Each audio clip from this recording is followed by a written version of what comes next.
Welcome to Fortune Forecast. I am Daisy, and we are going through the book titled Your Invisible Power by Genevieve Behrend.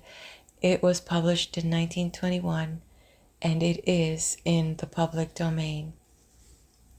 The previous chapter, we got a glimpse of the mental mindset that Genevieve possessed and her daily consistent focus towards achieving what she wanted, and the epiphany and the breakthrough when she realized that she understood this process. I really loved that, because when you can have someone give you a testimonial and kind of their ability to explain not only, hey, these are the instructions and yes, it works, but then to kind of be able to explain in words what they did and then what was the trigger, what was that moment that they knew, hey, I figured it out. And that was really important to me. So I hope that you caught that too. And let's move on to chapter 10. And this chapter is titled, How I Became the Only Personal Pupil of the Greatest Mental Scientist of the Present Day. As soon as the idea of studying with Troward came to me, I asked a friend to write to him for me, feeling that perhaps my friend could put my desire in better or more persuasive terms than I could employ. To all the letters written by this friend, I received not one reply. This was so discouraging that I would have completely abandoned the idea of becoming Troward's pupil, except for the experience I had that day on the street when my whole world was illuminated, and I remembered the promise, all things whatsoever thou wilt, believe thou hast received, and thou shalt receive. With this experience in my mind, my passage to England was arranged. Notwithstanding the fact that apparently my letters were ignored, we wrote again, however, and finally received a reply, very courteous though very positive. Troward did not take pupils. He had no time to devote to a pupil. Notwithstanding this definite decision, I declined to be discouraged because of the memory of my experience upon the day when the light and the thought came to me. I am all the substance there is. I seemed to be able to live that experience over at will, and with it there always came a flood of courage and renewed energy. We journeyed on to London, and from there telegraphed Troward asking for an interview. The telegram was promptly answered by Troward, setting a date when he could see us. At this time, Troward was living in Rowan Manor, a little out-of-the-way place in the southern part of England, about 20 miles from a railway station. We could not find it on the map, and with great difficulty, Cook's touring agency in London located the place for us.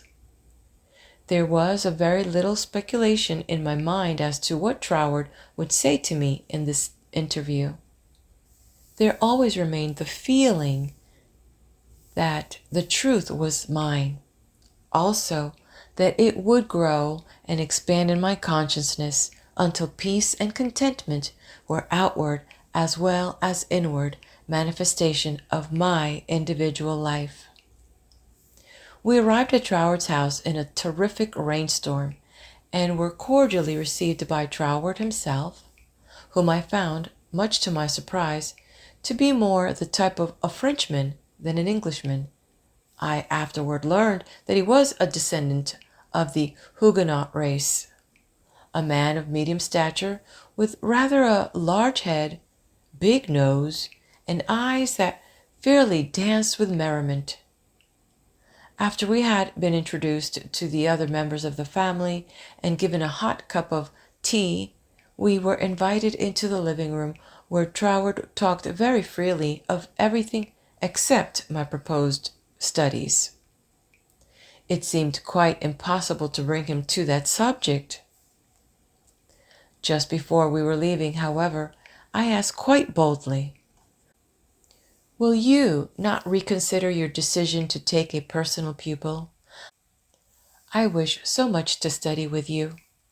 To which he replied with a very indifferent manner that he did not feel he could give the time it would require for personal instruction, but that he would be glad to give me the names of 2 or 3 books which he felt would not only be interesting but instructive to me.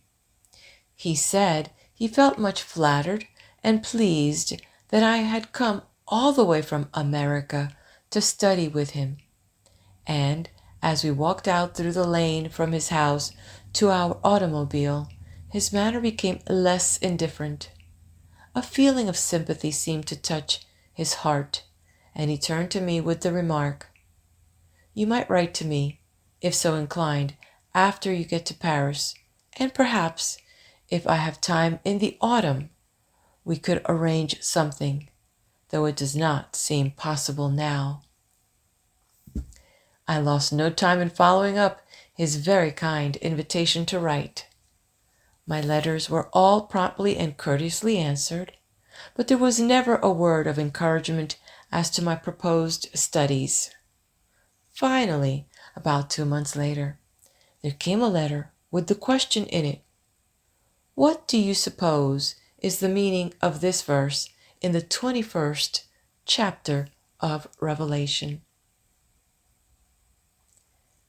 Quote, 16.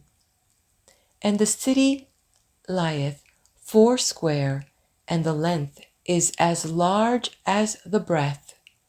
And he measured the city with the reed, 12,000 furlongs. The length and the breadth and the height of it are equal." End quote. Instinctively, I knew that my chance to study with Troward hung upon my giving the correct answer to that question. The definition of the verse seemed utterly beyond my reach. Naturally, answers came to my mind, but I knew intuitively that none was correct. I began bombarding my scholarly friends and acquaintances with the same question. Lawyers, doctors, priests, nuns, and clergymen all over the world received letters from me with this question in them. Later, answers began to return to me, but intuition told me that none was correct. All the while, I was endeavoring to find the answer for myself, but none seemed to come. I memorized the verse in order that I might meditate upon it. I began a search of Paris for the books Troward had recommended to me, and after 2 or 3 days' search we crossed the river Seine to the Isle de Cite to go into some of the old bookstores there. They were out of print, and these were the best places to find them in. Finally, we came upon a little shop that had the books there. These were the last copies the man had, consequently the price was high. While remonstrating with the clerk, my eye rested upon the work of an astrologer, which I laughingly picked up and asked, "Do you think, Professor, would read my horoscope?"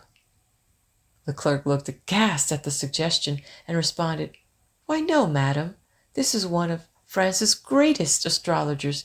He does not read horoscopes." In spite of this answer, there was a persistent impulse with me to go to the man. The friend who had accompanied me in my search for the books remonstrated with me, and tried in every way to dissuade me from going to the famous astrologer, but I insisted, and she went with me. When we came to his office, I found it somewhat embarrassing to ask him to read my horoscope. Nevertheless, there was nothing to do but put the question.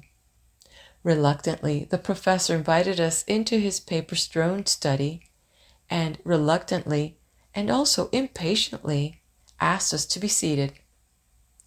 Very courteously and coldly, he told me that he did not read horoscopes. His whole manner said, more clearly than words could, that he wished we would take our departure. My friend stood up. I was at great loss what to do next, because I felt that I was not quite ready to go. Intuition seemed to tell me there was something for me to gain there. Just what it was, I was unable to define. So I paused a moment, much to my friend's displeasure, when one of the professor's enormous Persian cats jumped into my lap. "Get down, Jack," the professor shouted. "What does it mean?" he seemed to ask himself.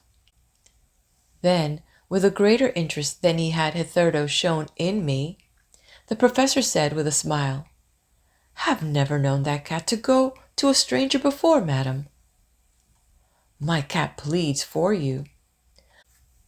I, also, now feel an interest in your horoscope, and if you will give me the data, it will give me pleasure to write it out for you."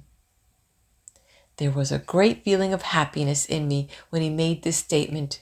He concluded by saying, "I do not feel that you really care for your horoscope." The truth of this statement shocked me, because I did not care about a horoscope, and could not give any reason why I was letting him do it. "However," he said, "may I call for your data next Sunday afternoon?" On Sunday afternoon, at the appointed time, the professor arrived, and I was handing him the slip of paper with all the data of my birth, etc., when the idea came to me to ask the professor for the answer to the question about the 16th verse of the 21st chapter of Revelation. The thought was instantly carried into effect, and I found myself asking this man what he thought this verse meant.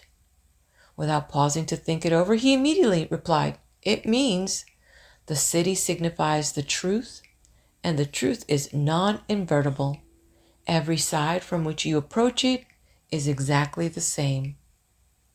Intuitively and undoubtingly, I recognized this answer as the true one, and my joy knew no bounds, because I felt sure that with this correct answer in my possession, Troward would accept me as his pupil in the fall. As the great astrologer was leaving, I explained to him all about my desire to study with Troward, how I had come from New York City for that express purpose, seemingly to no avail, until the answer to this test question had been given to me by him. He was greatly interested and asked many questions about Troward, and when asked if he would please send me his bill, he smilingly replied, "Let me know if the great Troward accepts you as his pupil," and bade me good afternoon. I hastened to my room to send a telegram to Troward, giving my answer to the question about the 16th verse of the 21st chapter of Revelation. There was an immediate response from Troward that said, "Your answer is correct," and beginning a course of lectures on the Great Pyramid in London. If you wish to attend them, we'll be pleased to have you, and afterward, if you still wish to study with me, I think it can be arranged.